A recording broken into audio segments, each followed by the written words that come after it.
Merry Christmas to you and your loved ones. Today is a time of warmth, love, and reflection. But let me ask you something. Have you ever left a holiday gathering feeling more tired than joyful? It's a strange feeling, isn't it? To be surrounded by loved ones yet still feel like something is missing. That's exactly how my friend Eleanor felt last Christmas. Eleanor is 76 years old, full of wisdom and grace. She told me, "James, I love my family, but after last year's Christmas gathering, I realized something.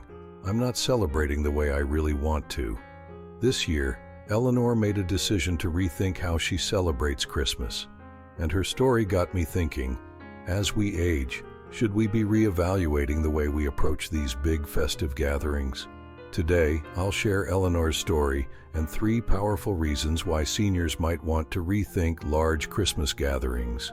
These aren't just personal opinions, they're backed by timeless wisdom, books, and lessons from the Stoics. So grab a pen and paper, because the insights I'm about to share might inspire you to create a holiday tradition that aligns with your health, happiness, and peace of mind.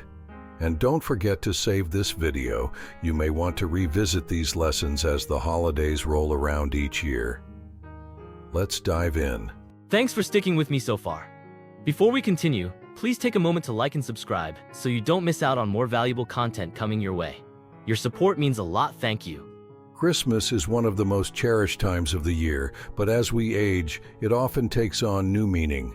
For some of us, it's about family gatherings and celebrations.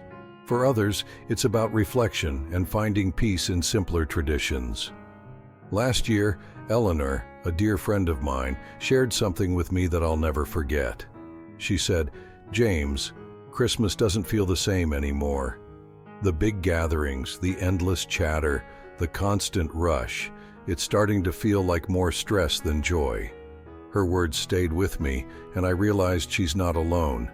Many seniors find that the holiday traditions they've cherished for years may no longer feel as fulfilling as they once did. And that's okay. Life changes, and so do we. Today, I'll share 3 compelling reasons why seniors might want to rethink large Christmas gatherings.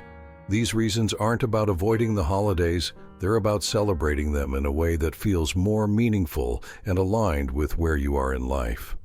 Are you ready? Let's explore how we can make this Christmas one to truly remember. Eleanor's story highlights something many seniors experience but rarely talk about: the emotional strain of large gatherings. She told me, "James, I spent last Christmas trying to keep up with everyone. The conversations, the noise, the endless activity. By the end of the night, I felt more alone than ever." This may sound familiar to you.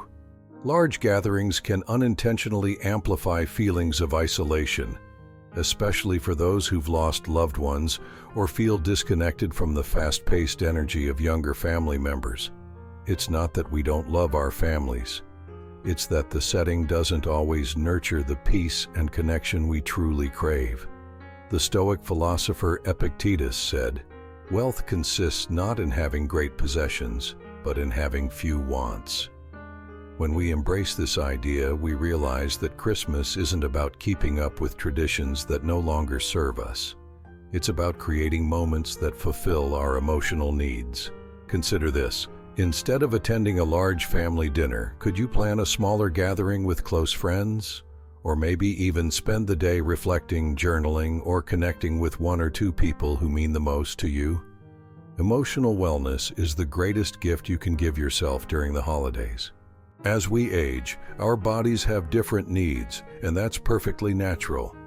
Eleanor once joked, "James, my heart is willing, but my knees are on strike." Last year, she attended a day-long Christmas event that left her exhausted for days afterward. The truth is, long hours, rich meals, and constant activity can take a toll on our physical health. Studies, such as those discussed in the book The Blue Zones by Dan Buettner, show that people who live long, healthy lives prioritize balance, especially during celebrations.